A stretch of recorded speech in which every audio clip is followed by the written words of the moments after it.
Welcome back to the Snarky Physicist. I have been on hiatus for a little while, but I am back and should be ready to be on a regular schedule now.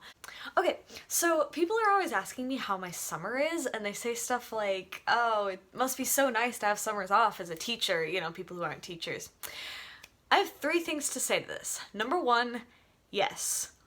Oh my gosh, yes, having summers off is incredible. My year is roughly divided into 3/4 sharing the coolest secrets of the universe with people that have to listen to me, and some of them even want to listen to me, and 1/4 of having no obligations and doing whatever I want and sleeping in. And that is amazing.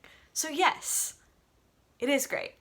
Number two, it's not quite as great as it sounds. I mean, my husband still has to work, all my friends still have to work.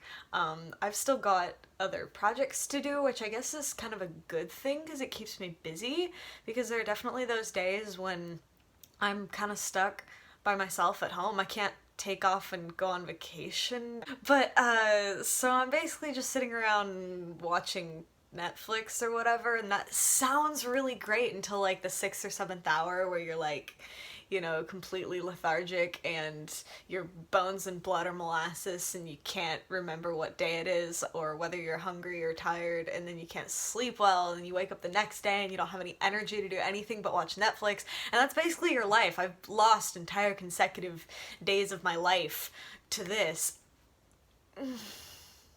Actually sounds kind of good right now.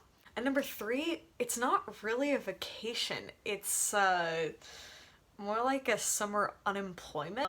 2 months out of your year, you don't have a job. And I could find another job over the summer if I wanted, but then I literally don't get a break from wrangling 30 or more kids at a time, and it also means looking and doing a bunch of job interviews and stuff in like March and April every year. So I did last year, but I didn't this year.